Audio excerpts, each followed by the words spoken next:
नमस्कार, बहुत बहुत स्वागत है आप सभी का देश देशांतर में। मैं हूं प्रीति सिंह। प्रधानमंत्री नरेंद्र मोदी ने राज्यों की भूमिका को अहम बताते हुए देश को 2024 तक $5 ट्रिलियन की अर्थव्यवस्था बनाने का लक्ष्य तय किया है।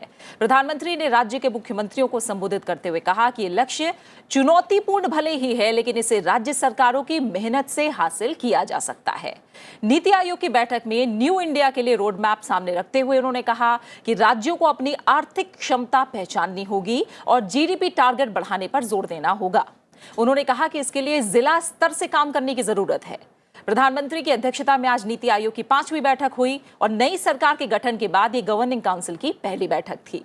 प्रधानमंत्री ने कहा कि सबका साथ, सबका विकास, सबका विश्वास के मंत्र को पूरा करने में नीति आयोग की भूमिका महत्वपूर्ण है। उन्होंने इस बात पर भी जोर दिया कि आय और रोजगार बढ़ाने के लिए निर्यात क्षेत्र महत्वपूर्ण है और राज्यों को निर्यात प्रोत्साहन पर ध्यान देना चाहिए। देश देशांतर में आज समझेंगे न्यू इंडिया के सपने को पूरा करने के लिए आज किस तरह का रोड मैप सामने आया है और इसे हासिल करने के लिए क्या कुछ किए जाने की जरूरत है, साथ ही इस राह में किस तरह की चुनौतियां हमारे सामने हैं। और इस पर चर्चा के लिए हमारे साथ जुड़े हैं 3 बेहद खास मेहमान। हमारे साथ हैं अजय दुआ साहब, जो कि पूर्व सचिव है वाणिज्य और उद्योग मंत्रालय के। दुआ साहब, आपका बहुत बहुत स्वागत है कार्यक्रम में। हमारे साथ हैं शुभमोय भट्टाचार्य, सलाहकार संपादक है बिजनेस स्टैंडर्ड के। शुभमोय, आपका भी बहुत बहुत स्वागत है। साथ ही हमारे साथ जुड़ रहे हैं प्रेम एस वशिष्ठ साहब, जो कि निदेशक है कृषि अर्थशास्त्र अनुसंधान केंद्र के। वशिष्ठ साहब, आपका भी बहुत बहुत स्वागत है। शुभमोय, पहले आपसे शुरुआत करें तो प्रधानमंत्री का कहना है कि सबका साथ, सबका विकास, सबका विश्वास, इसको हासिल करने के लिए नीति आयोग की भूमिका काफी अहम है। जो लक्ष्य उन्होंने बताए हैं आज की बैठक में, आपको क्या लग रहा है आगे के लिए किस तरह का रोड मैप है हमारे सामने? आगे के लिए रोड मैप का सबसे बड़ा रोल जो नीति आयोग पिछले सरकार में शायद उतना करने का संभावना नहीं था, क्योंकि नीति आयोग उस वक्त फॉर्म हो रहा था, लेकिन अभी वो है कि राज्यों के साथ, क्योंकि नीति आयोग में 2 चीज़ें, एक है नॉलेज हब, एक है टीम इंडिया। इसी दोनों दायरे में नीति आयोग अपने रोल को दर्शाते हैं। टीम इंडिया का जो रोल है वो है राज्यों के साथ कनेक्शन और राज्यों के साथ किस तरह का संपर्क, किस तरह का जितने सारे जो इश्यूज हैं, जैसे प्रधानमंत्री ने 3 महत्वपूर्ण इश्यूज के ऊपर पहले ही दिन प्रगति मीटिंग में अपने ध्यान लगाए थे। वो था जल, फिशरीज, मत्स्य पालन, और तीसरा था एनिमल हस्बेंड्री। ये तीनों ही ऐसे सब्जेक्ट हैं जो राज्यों के सहायता के बिना, इनफैक्ट ये तीनों सब्जेक्ट सेंटर में आते ही नहीं हैं, और ये तीनों इसलिए राज्यों के सहायता के बिना ये चल ही नहीं सकते हैं। दूसरी तरफ से अगर हम देखें, फार्मर्स इनकम को डबल करने की जो बात आज प्रधानमंत्री ने अपने स्पीच में उन्होंने उसका जिक्र किया, इन सारी चीज़ों में राज्यों का किस तरह से वो इसको अमल में लाते हैं, किस कदम लेते हैं और किस तरह के बारीक स्टेप्स को वो कारगर करते हैं, ये बहुत ज़रूरी है। जैसे एक मिसाल के तौर पर पिछले बारी स्वच्छ भारत अभियान में बहुत सारे जो गांव में जो काम किए गए वो ग्राम पंचायत के साथ किए गए। उस तरह के काम अभी अगर पानी जिसकी हर घर में ड्रिंकिंग वाटर देने का जो प्लान है उसको अगर किया जाए, इलेक्ट्रिसिटी फॉर ऑल काफ़ी हद तक हो चुका है, लेकिन उसके आगे कि उसको किस तरह से लाया जाए, और साथ में जो शिक्षित बेरोजगार हैं उनको छोटे शहरों में और गांव में किस तरह के नौकरी प्रदान किया जाए, ये सब काम स्टेट गवर्नमेंट के हाथ में ही ज़्यादा है। और इसीलिए आज का मीटिंग काफ़ी महत्वपूर्ण है कि राज्य इसमें कितना बाइन करते हैं, कितना उनको लगता है कि हाँ ये चीज़ एक ऐसा स्कीम्स है, एजेंडा है जो हम 5 साल तक हम इन पे काम करेंगे। क्योंकि अभी बजट आने वाला है, फाइनेंस कमीशन का अवार्ड आएगा इस साल। इन दोनों चीज़ों में, इन दोनों स्रोतों से कितना पैसा स्टेट्स के पास जाते हैं, तो कुल मिलाकर ये घड़ी काफ़ी महत्वपूर्ण है समझने के लिए कि किस तरह का इंटर स्टेट और रीजन का, स्टेट और सेंटर का कोऑर्डिनेशन किस तरह पे और किस तरह से तैयार होगा। अगर शुभमोय की बात को आगे बढ़ाऊँ अजय दुआ साहब, पहले देखें तो राज्यों को अपनी समस्याएं लेकर केंद्र के पास जाना पड़ता था। अब केंद्र कह रहा है कि आइए अपनी रिक्वायरमेंट आप बताइए, तो इस मामले में क्या आपको लग रहा है कुछ तस्वीर बदली है? पहले जो पैसे बांटने की कारण, जैसे आपको मालूम है जी कि केंद्र के पास पैसे ज़्यादा उत्पन्न के आते हैं टैक्स के, और अगर विदेशों से भी लेने हो तो वो पहले केंद्र के पास आते हैं, पर जिम्मेदारियां प्रदेशों को बहुत हैं। और ख़ास करके उन विषयों की जिससे रोज का संबंध नागरिकों का पड़ता है। इसलिए पैसे देने की व्यवस्था में पहले डुप्लीकेशन में कहूँगा दो स्तर होता था। एक तो फाइनेंस कमीशन ने पहले बता दिया हर 5 साल के बाद के लिए क्या करना है। कानून में संविधान में उसी की तरतूद है। अच्छा।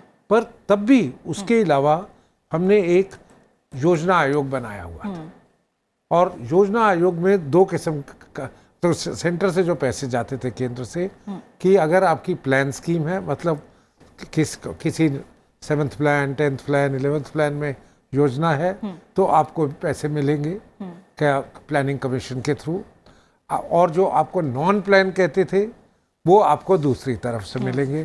तो हमने जो स्टेट्स के ऊपर बंधन सा डाल दिया था। हाँ, फाइनेंस कमीशन ने कहा है हम आपको टोटल इतना दें, पर हम चाहेंगे कि आप अपना प्लान लाइए पर हमसे चर्चा करिए, हम उसको अप्रूवल देंगे, चाहे विषय स्टेट्स के भी हों तब भी अप्रूवल हम देंगे, और उसके बाद आपको अगर आप हमारी बात मानेंगे तब आपको पूरा जो आपका पैसा देने की व्यवस्था है वो की गई है।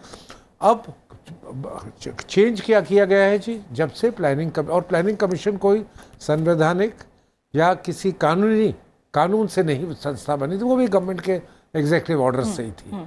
अब वो अबॉलिश भी फिर इसलिए जब उसको बंद किया गया, ये एनडीए सरकार जब आई थी, मोदी साहब की सरकार आई थी, उन्होंने पहले साल ही उसको बंद कर दिया था। तो उसकी जगह जो संस्था बनाई है नीति आयोग है। नीति आयोग का मेन जो केंद्र है, जिसका आप कहेंगे कि जिम्मेदारी जो केंद्रित की गई है, एडवाइजरी। बिल्कुल। आप थिंक टैंक सेंटर के लिए, थिंक टैंक स्टेट्स के लिए, और जो कोई योजना आपको प्रधानमंत्री महोदय जो इसके चेयरमैन हैं नीति आयोग के भी, जो देना चाहें वो आप उसको इम्प्लीमेंट करिए। तो ये काफी महत्व की चेंज की गई है।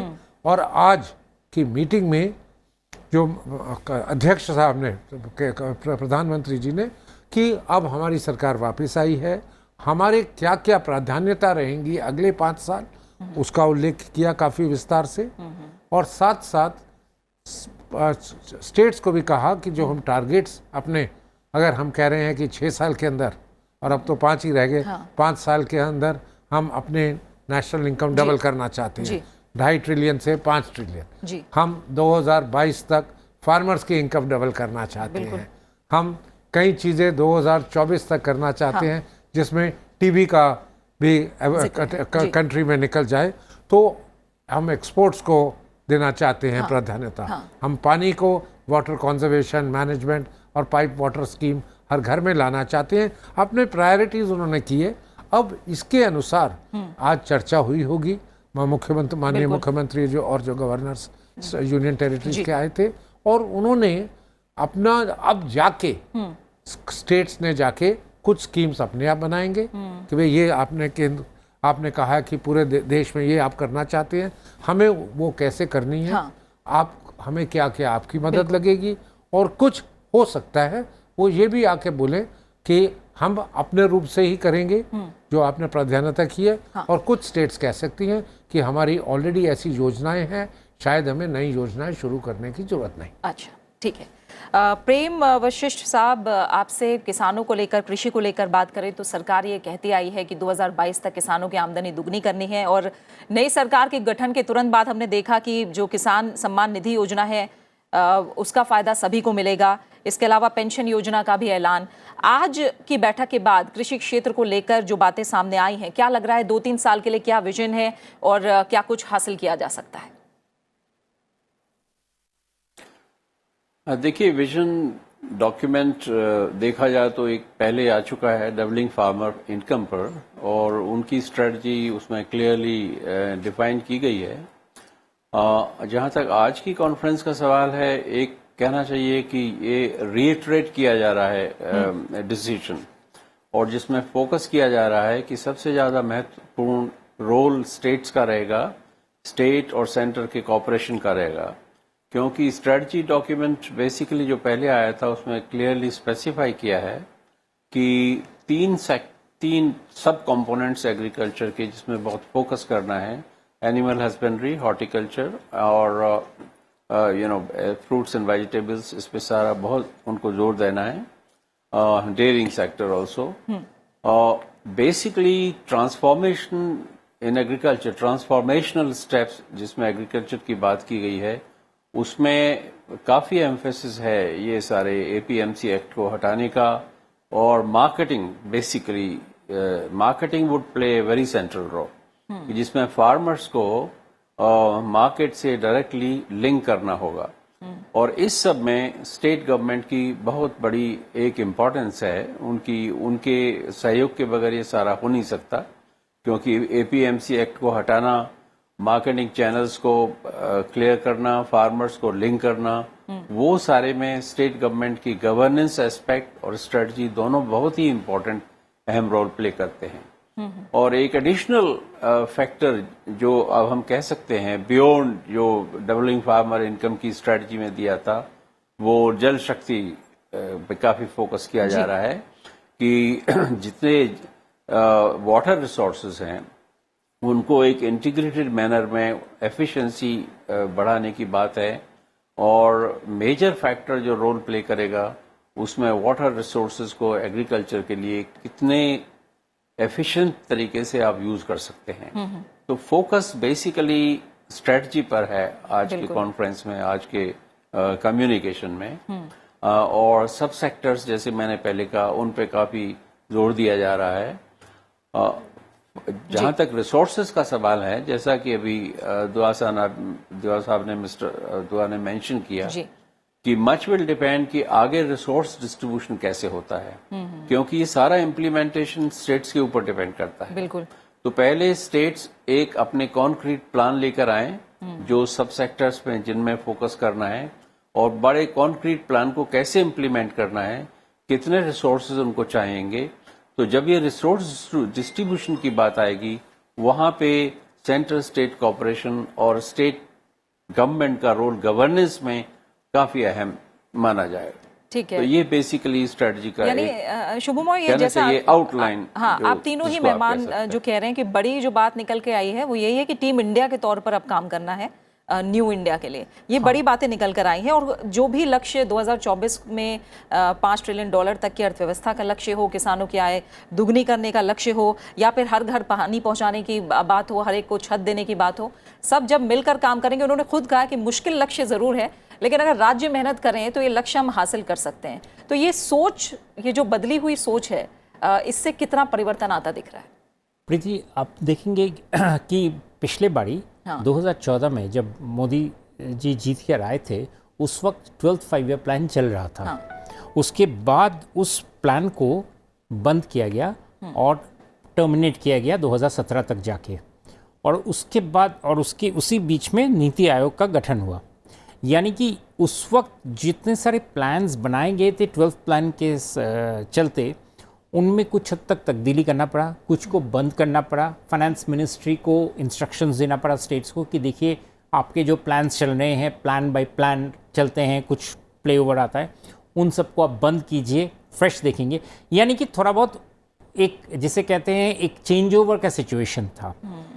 इस बारी जिसका आप जिक्र कर रहे हैं, बहुत इम्पॉर्टेंट है ये मोमेंट, क्योंकि इस वक्त क्या है, ना तो प्लान का वो कोई रिमेन लेफ्ट ओवर है। बिल्कुल। तो हम लोग नीति आयोग बना के एक नया सिरे से काम शुरू किए हैं, और पूरा 5 साल का समय सामने है। तो ये पोस्ट प्लान भारत में ये पहला पोजीशन है जब सेंट्रल गवर्नमेंट, स्टेट गवर्नमेंट्स एक बिल्कुल नया प्लेटफॉर्म पे आ रहे हैं नीति आयोग को जब बनाए हुए।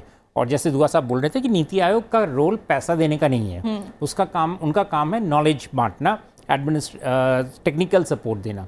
तो ये एक नया फ्रेमवर्क है, और इस नए फ्रेमवर्क के बीच में अभी स्टेट्स और केंद्र, नेशनल डेवलपमेंट काउंसिल ने जो पुराने जो जिस स्ट्रक्चर्स थे उन सबको हटा दिया गया है।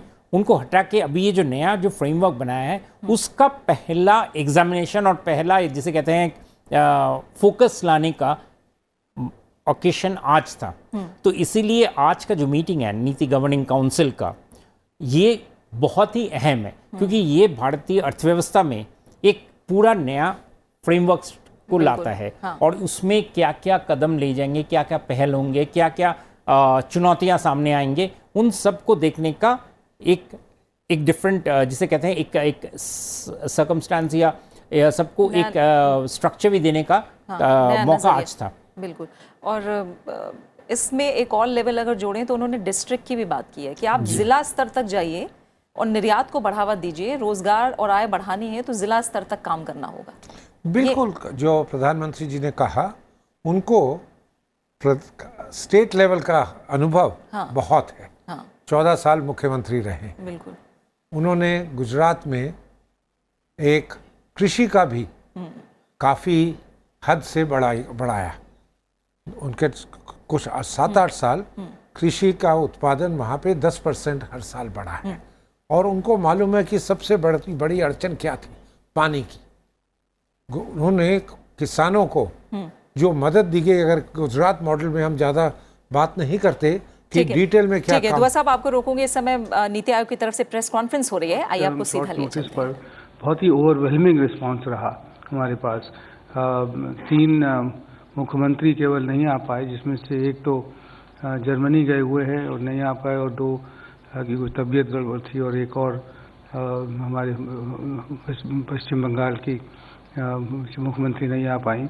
और तो हम बाकी सभी लोग वहाँ थे, और 2 लेफ्टिनेंट गवर्नर भी थे, और दिल्ली के मुख्यमंत्री भी थे, और जम्मू एंड कश्मीर के गवर्नर साहब भी इन्होंने शिरकत करी उसमें, और सभी ने इसमें अपना योगदान दिया। शुरू में प्रधानमंत्री ने जो हम लोगों के एजेंडा आइटम थे, जो 5 हैं, जो आपने देखे होंगे, जिसमें कि rain water harvesting, drought situation and relief measures, आकांक्षावादी ज़िले, और कृषि क्षेत्र को कैसे उसका ट्रांसफॉर्मेशन कैसे किया जाए, उसका आधुनिकीकरण, और आखिर में सिक्योरिटी रिलेटेड आइटम्स जो थे। ये हमारा एजेंडा था आज का। और इसी पे आज बहुत अच्छी चीज़ ये लगी कि सभी मुख्यमंत्रियों ने और सभी ने इन फोकस्ड डिस्कशन इन्हीं चीज़ों पर किया। ये जो आपने देखा कि पानी पर इतना जो शुरू से हमारा जो फोकस है वो, और ड्राउट पर, वो ये कि शायद पहली बार ऐसा हुआ है आज़ादी के बाद कि 5 साल लगातार हमारी मानसून डेफिसिट रही है। और इस बार भी मतलब नॉर्मल तो है 96%, मगर 100% नहीं है। तो इसको चलते देखकर, और वैसे भी पानी की जो विषमता अब हमारे देश में बढ़ रही है, तो उसको देखकर ये एजेंडा आइटम बनाए गए थे। और जानकर और वहाँ पे सुनकर बहुत ही खुशी हुई है कि सारे ही राज्यों ने इसको बहुत ही सीरियसली लिया है। महाराष्ट्र के चीफ मिनिस्टर ने अपने काफ़ी उपलब्धियाँ इसके बारे में बताई, गुजरात के मुख्यमंत्री ने भी इसके बारे में अपना हमको बताया। और इसी के संदर्भ में एक अच्छी चीज़ ये भी आज अनाउंस हुई कि एक प्रधानमंत्री ने मेरी अध्यक्षता में एक north east water management committee बनाई थी कि कैसे नॉर्थ ईस्ट के सारे, तो बेसिकली ये कि Brahmaputra Barak river basin development का कैसे आगे बढ़ाया जाए। तो इसकी रिपोर्ट अब फाइनलाइज हो गई है, और अब इसको जो है वो आगे इसको इम्प्लीमेंटेशन इसका करना है। और मुझे जान के बताते हुए बड़ी खुशी है कि सारे राज्य नॉर्थ ईस्ट के इसमें उनकी सहमति है और साथ मिलकर काम करने की बात है। तो ये हो गया है। और जो ड्राउट सिचुएशन और रिलीफ मेजर में ये बात हुई कि जो डिज़ास्टर नॉर्म्स हैं, आपदा के जो नॉर्म्स हैं, उनको शायद रिव्यू करने की अब आवश्यकता है। और इसीलिए और इसमें हम इसको देखा जाएगा इसको। और एग्रीकल्चर में जो बात आज निकली है वो ये कि प्रधानमंत्री ने एक बहुत ही high level task force announce किया है, जो कि स्ट्रक्चरल रिफॉर्म्स इन एग्रीकल्चर पर कुछ ही महीनों में अपना मिलकर गठित होगा ये। और उसके बाद इसकी रिपोर्ट 2-3 महीने में आ जाएगी, जिसमें कि कृषि क्षेत्र में उनकी उत्पादकता और उसकी मार्केटिंग की जो बात है, क्योंकि किसान की जो मार्केटिंग की बात है कि APMC एक्ट को APLM एक्ट से रिप्लेस किया जाए, एसेंशियल कमोडिटी एक्ट का क्या किया जाए, और बाकी कृषि क्षेत्र में और क्या क्या काम हो, तो इसका इसकी अभी नाम अभी नहीं आए हैं, कल तक आपको मिल जाएंगे, कल या परसों तक। तो एक तो ये बात कृषि क्षेत्र में, इस पर हम लोग आगे बढ़ेंगे, इस तरह से काम करेंगे। और ये बात बिल्कुल जाहिर है, वो आज साफ हो गई, सारे ही राज्य मंत्रियों ने जो कहा कि कृषि पर फोकस अब जो है वो महत्वपूर्ण है इस समय फोकस। दूसरा फोकस जो है वो हुआ इसके तहत कि हमें अपने भारत की अर्थव्यवस्था को 5 ट्रिलियन डॉलर की अर्थव्यवस्था बनाना है जल्दी से जल्दी, और उसके लिए सभी राज्यों को कोशिश करना पड़ेगी। प्रधानमंत्री ने तो इतना भी कहा कि हर राज्य को अपना ही उद्देश्य, अपना ही लक्ष्य एक निर्धारित करना चाहिए। जैसे कि महाराष्ट्र की आर्थिक अर्थव्यवस्था इस समय 400 बिलियन डॉलर की है, तो वो लोग तय करें कि हम इसको 800 बिलियन डॉलर तक ले जाएंगे। त्रिपुरा की केवल मान लीजिए जैसे 5 मिलियन है, तो उसको हम लोग 10 मिलियन करेंगे। तो इस तरह से उन्होंने कहा कि अगर हर राज्य तय कर ले तो फिर ये इसको पाने में कोई ज़्यादा मुश्किल नहीं होगी। और इसमें जो सबसे बड़ा रोल कई बार उभर के आया और प्रधानमंत्री ने भी इस पर जोर दिया, वो है निर्यात का, कि एक्सपोर्ट को बढ़ावा बहुत तेज़ी से देना है। और हम लोगों को एक्सपोर्ट्स में कोई भी किसी तरह की भी हमें पेसिमिज्म नहीं दिखाना है, बल्कि ये कि हर स्टेट में, हर राज्य में जो है वो एक्सपोर्ट करें। जैसे कि यूपी में बात हुई कि 1 डिस्ट्रिक्ट 1 प्रोडक्ट कि उन्होंने एक कार्यक्रम चलाया है, तो वो हर राज्य में ऐसा हो सकता है और उसी हर डिस्ट्रिक्ट से वो जो है वो निर्यात आगे बढ़े।